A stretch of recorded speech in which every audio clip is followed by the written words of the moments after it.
Bonjour à toutes, bonjour à tous, ravi de vous retrouver sur Canal Phi. Alors vous avez vu, on est au début de l'été, mais en réalité les sujets d'actualité ne manquent pas. Il y a énormément de gros sujets en ce moment, alors que c'est vrai, l'attention pour la vie politique, et c'est normal, diminue. Mais néanmoins, il y a un sujet qui fait beaucoup l'actualité, qui est la question du libre-échange. Alors pourquoi? D'abord parce qu'avec l'installation du nouveau Parlement européen, il y a les premiers sujets qui viennent sur la table, et la Commission et les instances nouvellement nommées, vous avez suivi cette affaire, se sont gardés de positionner avant les élections européennes des éléments qui sont centraux dans le débat. Et c'est la question du libre-échange à travers ce traité de libre-échange envisagé entre l'Union européenne et le Mercosur. Vous avez dû en entendre parler. Alors le Mercosur, c'est finalement plusieurs pays. Il y a l'Uruguay, le Paraguay, il y a également l'Argentine et le Brésil. Et il s'agirait donc d'un nouvel accord de libre-échange, comme on en a d'autres qui lient l'Union européenne avec d'autres pays, qui vise à créer en fait un grand marché. Et donc pour créer un grand marché, pour que le grand marché se fasse, il s'agit en fait tantôt de diminuer des droits de douane, des taxes douanières, d'harmoniser des règles pour que la liberté des échanges, notamment de marchandises, puisse s'opérer. Et c'est encore une fois le grand déménagement du monde qui se poursuit avec ses conséquences, notamment climatiques, mais également sociales en termes de destruction d'emplois. Dans le cas du Mercosur, il va s'agir d'énormément de marchandises. Et en particulier, on parle beaucoup des quotas de viande qui pourraient circuler. On parle par exemple potentiellement de jusque 200 000 tonnes de viande importée du Mercosur vers l'Union européenne. 200 000 tonnes si on inclut à la fois la volaille et le bœuf. Et puis évidemment, ça interroge les méthodes de production de cette viande. Puisqu'en réalité, on sait très bien que les normes ne sont pas les mêmes, qu'il y a des produits qui peuvent être utilisés là-bas qui ne sont pas autorisés ici, qu'il y a la question notamment des farines animales. Bref, on voit bien qu'en termes de normes sanitaires, ça n'est pas exactement la même chose. Mais qui plus est, ce type d'accord provoque ensuite des conséquences sur les emplois, et notamment les agriculteurs de ce pays se mobilisent contre le Mercosur, parce que oui, ça va signifier que de la viande à bas prix va inonder les marchés européens, sans que nos producteurs locaux puissent concurrencer sur le prix la viande qui viendrait d'Amérique du Sud, évidemment. Et puis, on peut estimer que c'est quelques 33 000 emplois agricoles qui pourraient disparaître dans l'Union européenne avec ce traité. Ensuite, évidemment, et surtout, il y a la question climatique. Parce qu'à l'heure où tout le monde se dit écologiste, Emmanuel Macron d'ailleurs champion de la Terre, on peut interroger la cohérence qui vise à dire d'un côté qu'on va s'employer à régler la question climatique, par exemple en recyclant davantage le plastique, en l'interdisant, comme peut le faire en ce moment M. Macron, et dans le même temps en signant sans trop d'hésitation des accords de libre-échange qui vont poursuivre ce modèle du déménagement du monde et donc par exemple émettre de manière extrêmement conséquente des gaz à effet de serre. La plupart de ces accords de libre-échange se font complètement de manière antinomique avec tous les traités et notamment les accords qui ont été signés en matière climatique, par exemple l'accord de Paris. Et dans le cas du Mercosur, ce qui doit particulièrement nous alerter, c'est par exemple la situation du Brésil. Parce que vous savez que maintenant le Brésil est dirigé par un président d'extrême droite, M. Bolsonaro, qui a à son actif, depuis qu'il est au pouvoir, par exemple, le fait de poursuivre encore plus durement la déforestation de la forêt amazonienne, avec tout ce que ça suppose, y compris sur les populations et notamment les Indiens qui s'y trouvent. Et on voit bien ce qui se produit à chaque fois, c'est que la forêt amazonienne recule, alors que la forêt amazonienne est sans aucun doute l'un des biens les plus précieux de la planète, notamment pour absorber le CO2. Donc il y a cette question-là de la forêt amazonienne, et puis il y a aussi le fait que par exemple M. Bolsonaro, depuis qu'il est au pouvoir au Brésil, eh bien, il a réautorisé ou autorisé 239 pesticides supplémentaires qui viennent irriguer l'agriculture qui aurait ensuite à circuler. 239 pesticides dont la plupart d'entre eux sont interdits chez nous dans l'Union européenne. Et malgré ça, M. Macron se dit que dans l'État, l'accord du Mercosur est un bon accord, c'est ce qu'il a dit.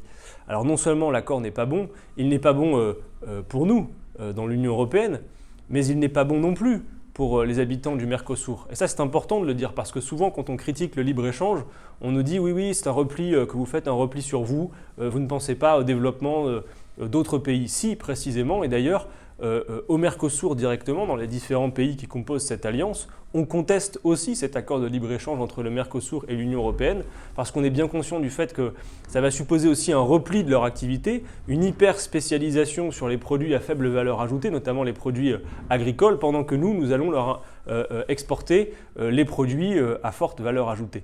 Donc ces accords, en plus, ne respectent pas la volonté des peuples de part et d'autre. Ils se négocient souvent dans la plus grande opacité. Celui-ci, en l'occurrence, ça fait 20 ans qu'il est en cours de négociation. Alors, depuis 20 ans, de l'eau a coulé sous les ponts, notamment en matière de prise en compte de l'urgence climatique. Et néanmoins, on s'apprête tout bonnement à valider ce type d'accord. Eh bien, ça n'est pas souhaitable. Et nous disons très clairement qu'il n'y a pas d'écologie possible dans le cadre d'un modèle qui reproduit sans cesse ce libre-échange. Il n'y a pas d'écologie qui puisse s'accommoder de ce système du libre-échange à travers le monde. Et puis ce n'est pas tout, parce qu'au beau milieu de l'été, une nouvelle fois, dans quelques jours, à l'Assemblée nationale, cette fois, nous aurons l'occasion, les parlementaires nationaux, de nous exprimer sur le traité de libre-échange, un autre cette fois, entre l'Union européenne et le Canada. C'est le fameux CETA, dont vous avez dû entendre parler aussi, qui procède de la même logique, la création d'un grand marché, avec toutes les limites aussi qu'on pourrait pointer du doigt, par exemple le fait que le Canada est un des pays qui est le plus en retard sur bien des normes que nous avons, nous, notamment en matière alimentaire ou d'agriculture. Je pense par exemple au fameux saumon transgénique qui a beaucoup fait couler d'encre, à l'usage de certains OGM. Bref, c'est encore une fois la même logique d'abaissement des normes, d'harmonisation et de mécanismes d'arbitrage parallèles, même si la Commission conteste ça ou maquille un peu les choses en disant que non, ce n'est pas un tribunal d'arbitrage tel qu'on l'entend, mais en réalité, c'est aussi une manière pour les multinationales de contourner le cadre légal de chacun des États considérés où elles auraient à agir. Et bien de la même manière sur le CETA, alors que 90% d'ailleurs de ce traité est déjà en cours d'exercice, eh bien nous allons quand même pouvoir a posteriori, c'est-à-dire après que 90% du traité soit en fait déjà appliqué sans qu'on ait demandé l'avis de personne, ni le vôtre, ni celui de vos représentants, eh bien le 17 juillet, tenez-vous bien, le 17 juillet, nous allons devoir nous prononcer à l'Assemblée sur le CETA. Alors la France Insoumise, depuis longtemps et même avant que la France Insoumise ne soit créée, Jean-Luc Mélenchon, parlementaire européen, s'était déjà beaucoup investi sur cette question. C'est un des combats principaux pour nous parce que à ce modèle climaticide, antidémocratique et antisocial du libre-échange, nous voudrions opposer, vous savez, cette idée de protectionnisme solidaire qui fait que, bien sûr, on peut avoir des accords commerciaux, mais qu'ils doivent se faire non pas pour le but d'échanger pour échanger, mais y compris de faire en sorte que les normes s'harmonisent plutôt vers le haut, vers des pratiques environnementales viables, vers des pratiques sociales qui font que, par exemple, on peut quand même s'interroger sur le fait de savoir si on a besoin que des produits arrivent dans nos pays qui sont le fait du travail des enfants ou d'une forme d'esclavage qui est encore cours dans beaucoup d'endroits du monde. Bref, faire en sorte que l'on mette en partage les meilleures manières de faire, qu'on puisse coopérer. Voilà ce que nous voudrions faire. Donc le CETA, c'est clair, le groupe France Insoumise à l'Assemblée se mobilisera et votera contre le 17 juillet prochain. D'ailleurs, je sais que le collectif Stop CETA contre le traité de libre-échange UE-Canada appelle à la mobilisation la veille. Je crois que c'est le 16 juillet à 17h à l'Assemblée nationale. Donc vous êtes invités toutes et tous, si vous le pouvez, à venir, puisque ce sera l'ultime rendez-vous sans doute de mobilisation avant que le Parlement enfin ait à se prononcer. Et nous disons très clairement à Emmanuel Macron et tous les autres tartuffes de l'écologie que sont les De Rugy et compagnie de son gouvernement que tous leurs mots sur l'écologie ne valent pas un clou dans le cadre de ce libre-échange qu'ils veulent poursuivre. Ça ne sert à rien de nous raconter des histoires, Monsieur Macron, de dire que, comme vous l'avez fait sur le perron de l'Élysée récemment en présence d'Elton John, vous auriez besoin d'une jeunesse qui se mobilise contre le climat, qui, vous l'avez dit, devrait vous rendre à vous les dirigeants la vie impossible. Croyez bien, c'est ce que nous avons l'intention de faire.